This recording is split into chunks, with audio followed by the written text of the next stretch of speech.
all over social media and out on YouTube. You're hearing about all kinds of gardeners out there just saying they want to throw in the towel and quit. The heat, the humidity, and the pests are just frustrating them, and there's nothing that they want to do more so than just hang it up and wait for next season to come. But we felt that same frustration when we first started gardening, and so instead of quitting, our best solution is to adapt to these situations as best as possible. So let me take you around the garden, show you what's done well, what we've lost in the month of July, and how and what we're doing in order to get our plants to make it through this hot, humid July that we're having here in central North Carolina. Now our trellis bed areas, those things are still doing great. Monster sunflowers up here, they gotta be 15 plus feet tall. We've had tons of tomatoes and also tons of squirrels visiting this area, but between our sun gold, our fence, some of our other varieties, they're just all doing really well back here. And then behind that, I've got some of our machada squash varieties. This IJuly, I think I talked about in a past video, squirrels absolutely loved the vines on this thing. So this IJuly at one point was going all the way back to the end of the trellis. Well, the squirrels definitely had an interest in these vines, and they've taken it to where I've had to cut it back all the way to here. So we are starting to get some new growth. And then, as you can see, some of these guys, they're still doing good, still flowering for us and providing us with some stuff that we'll be able to harvest down the road. And then this, still holding strong, Pantheon zucchini. Not a lot of them in this heat, but I'm still getting 1 and 2 here and there. So as long as we just keep checking it, maintaining it, and then the other thing we're doing is tying it up, giving it good airflow, and checking to make sure that I don't get any sort of vine borer or squash bugs all over the place. I have lost some to it, but I did not lose this guy, so I'm hoping the season on those vine borers and squash bugs is starting to slow down, and we might get better production on this. Now, speaking of squash borers or squash bugs and vine borers, as I kind of pan across here, this guy I think is now all done. I just noticed this yesterday, that spot, so he's probably done for. So I'm just going to keep monitoring it just for the next couple of days, but it's probably just going to get cut out, be gone, and I'll just start getting ready for something else to go in its place. Pretty soon, I got to harvest that squash. That thing's a monster. Just giving it a little bit of support here just to make sure it's not putting too much damage on the vines themselves. And then as I pan across over here, our banana plant, it's doing well. Probably the smallest butternut plant I've ever grown in my life. I don't know what I got going on, but I've got one butternut there, and he's just staying compact, not really going crazy. To be honest with you, I kind of like that because I don't have to trellis it and take care of it on a regular basis. That same butternut, not giving us any butternuts, but giving us just a bunch of vine. He's going up there. Another banana. And then I think I'm going to lose that. Was a transplanted blueberry last year. He started to show some growth, kept dying off, so I'm not sure if he's going to make it or not. This transplant did make it right here. And then we've got some more blueberries. Not a great blueberry year for us this year. Squirrels, they really enjoyed it, but I'm still working with some of these guys here. These little ones, they're struggling though. I've got to just keep an eye on them, take care of them, deep watering on occasion. As you can see here, even the leaves on these guys, those spots, not looking good. Definitely got to figure out what it is I can do to try to treat that in the future. It's been 100 plus many a days through this heat wave, just absolutely awful trying to deal with it. In fact, here's our pole beans, and yeah, we got a lot of green, but I don't have a whole lot of pole beans. So the objective at this time is not be so frustrated that we don't have anything to harvest, but rather try to keep these pole bean plants healthy enough, fertilize them properly, so that before too long, we'll start getting the beans again. Now, one bean that is doing real well for us are these yard-long beans. So you can see right here, these things are absolutely huge, and these love the heat. So when I'm not getting pole beans, we've adapted by trying to grow some crops that seem to love the heat and humidity. And then over here, Lori's got some pinto beans. They seem to also be doing pretty good in these grow bags. As we kind of swing around, apple trees are small, no fruit on them, but one thing we are doing during this drought is make sure we do deep watering on occasion at the base. Watermelon, it's looking good. It's on a drip line system. We do have a couple of watermelons. This guy right down here, he's doing good. Hopefully the squirrels don't find him. And we do have a couple of small ones tucked in here and there. If there's one fail-proof crop in North Carolina, it's sweet potatoes, and they're doing absolutely fantastic in these 15-gallon grow bags. Our 2 raspberries, those guys are done for the season. I've gone ahead and cleaned them up. These are the new vines that are coming up for me to have for next year's berries on them. Peanuts have rebounded. They weren't looking so good last month, but they definitely like the heat, and they're taking off just fine. A few propagation plants along the side here, they're doing good. All of those are on a drip line. In this bed, this was a mixture of some corn and some American Pie pumpkins. Problem I had here this year, especially on this dwarf corn, was that the American Pie vine started taking over real quick, not really allowing for enough space for this corn to fully develop. So corn was kind of a dud for the most part this year, but the American Pies are doing real good. I've got some tomatoes here and there. They're still doing good. Those are just some extra guys that we had as leftovers. I did have to pick a couple of these pumpkins early. Squirrels already got to them. We're doing our best to deal with them through using something like cayenne pepper spray and a couple other things. Just got to learn to accept it's going to happen and move on. And so what is doing absolutely fantastic for the first time this year, we're growing Seminole pumpkin, and these guys love this heat and humidity area. Doesn't seem to get much pest damage. I will come out here on occasion and check for them. Sure, I still get occasional cucumber beetles, still get some squash bugs, but these guys really seem to be doing fantastic. Got some more American Pie right here. This I do have to check a little bit more than the Seminole. This is a little bit more susceptible to some of the pest issues, but all in all, not bad. And then I'm just going to scroll down to right there. This little guy is some comfrey. That's something I've been wanting to grow for a while.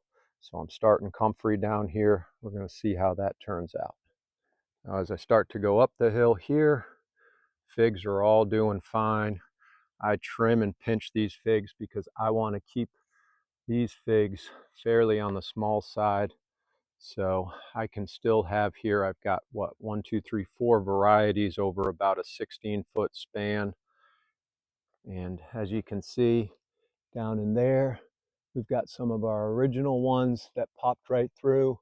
And then after doing some of the pinching that we did, the figs started focusing on creating figs instead of just creating a whole lot more green growth. So the goal here is that I'll get figs at the bottom first with a second batch up top. The Jerusalem artichokes, they're doing real good. This year I did cut back the vines at about 4 feet in height, and they're starting to spread a little bit more. This way I don't have to tie them down. They seem to be working just fine.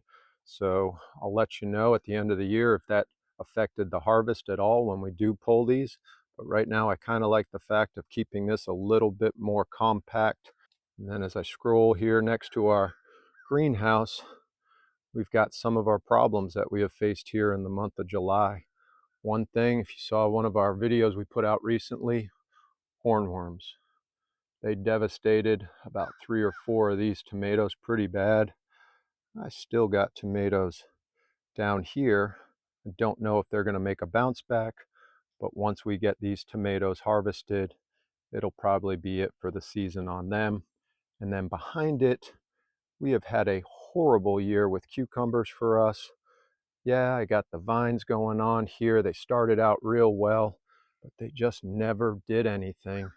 And so we are about to start another set of seeds of cucumbers and probably just call it quits on this. And then as you go across here, we've got our grapes. Did a video last week on starting to harvest these Lakemont grapes.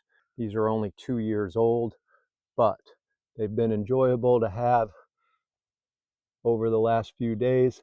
I have noticed they don't seem to have a very long shelf life, so we've gone ahead and frozen a bunch of these just to extend the life of them.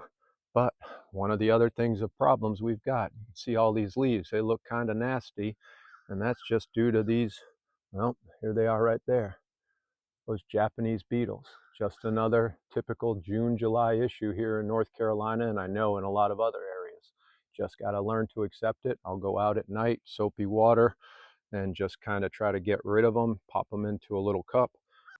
Cantaloupes here, plant looks healthy, but no cantaloupes yet. Just going to try to keep things going, keep it alive, in hopes that we get through this July and into early August, but still allow us enough time here in central North Carolina to get some sort of a harvest. Back here, more figs. Once again, same method. Keep pinching them, keep them small. We'll start harvesting these before too much longer. And then on the other side of my greenhouse here, we've got some healthier looking tomatoes. There's some down there. As you can see, with all this heat, we've got no more flowers going on right here. I'm just going to try to keep these guys alive. We'll see what happens. Maybe I'll be ripping them out before too long. Maybe I'll get another set of flowers. Time will tell.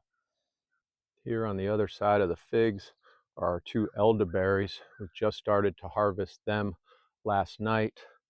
These guys are doing well. Huge, absolutely massive. The spread on this plant is probably, from the trunk, it's probably about 12 to 16 feet out on the 2 sides of the branches. Harvest the rest of these pretty soon. We are facing some pest issues. These are the leaf leggers. They're coming in here and bugging us with them. So I just come out here in the morning, try to do a little walk around the garden, and also trying to just see and find pests as I can.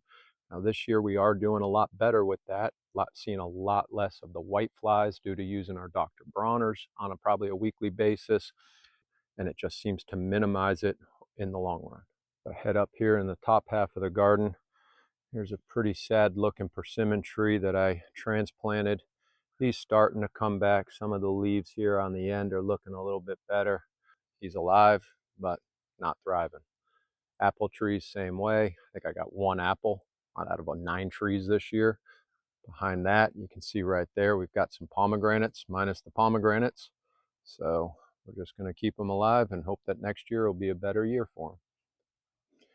Now, when it comes to our peppers this year, hot peppers are doing absolutely fantastic, where our sweet peppers, we're struggling. Here's a whole bunch of habaneros we got going on in here. These guys are just full and doing absolutely awesome. But then in here, we got some bell peppers and some Marconis. Sure, we got a couple here and there, but it's July, and I have barely picked any peppers whatsoever on the sweet basis. And even honestly, on our banana peppers. We usually have more of these than we know what to do with. Just not seem to be doing as well as in years past. One of the things that we're doing to adapt is using shade cloth. We put this up, I want to say it was somewhere in the middle of June or so, and it's definitely helping to keep these plants alive. The midday sun here in central North Carolina can just be brutal on these plants. And so by having that shade cloth up, it definitely is helping them focus a little bit more on fruit production rather than just the plant trying to struggle to stay alive. And as we come around here, I got some serrano peppers. They're still doing fine. As I said, the hot varieties are doing well. I've got flea beetle damage to this eggplant, but I still got eggplants. So it might not be the prettiest looking plant, but it still is giving me production. And then I just have some more peppers going on here, the sweet peppers, and they're just okay. Maybe they'll come around now, but not as good as they've been in years past. Now up in here, I've got some Amish paste. These guys are getting the midday sun, kind of causing some problems. Once these guys get harvested, they're going to be done. And I've got some okra that's coming up. It's kind of a succession plant. You can see right there, we've harvested a couple of okra, nothing too much, but that's just one of the other adaptations that we're making. Once this plant is done, what is it that we have going on behind it in place to continually give us some sort of harvest? Now, only 10 feet away from that is this Amish, which this guy is doing absolutely fantastic.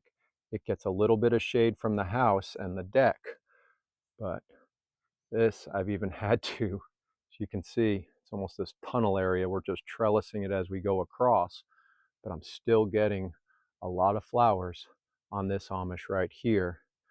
So next year, it's just good to know it's not necessarily what you plant, but it's where you plant things as to how your harvest can sometimes work out for the better. And here we've got some of our citrus. Awori Satsuma here. He's young and new, but he's starting to put on some nice new growth here for me. I've got my dwarf Myers lemon. He's got some lemons on him. He's also got some new growth. Even the other day, I noticed he's still wanting to pop out a flower here and there. So I'm looking forward to finally getting to harvest off of this Myers. And as I scroll across, I've got our Persian lime right here. It's doing good.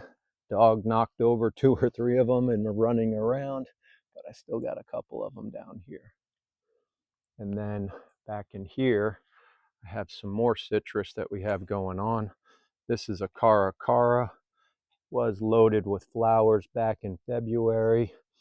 And out of all of that, I ended up with just one Cara Cara. But you know what? That'll be my first Cara Cara ever. So one is better than none. So not getting frustrated with the fact of what I didn't get, but rather be appreciative of what I do get. Here is the kumquat that we have going on, continually putting flowers on, as well as starting to get some fruits here. So this kumquat here, we've had good luck with it and harvested it.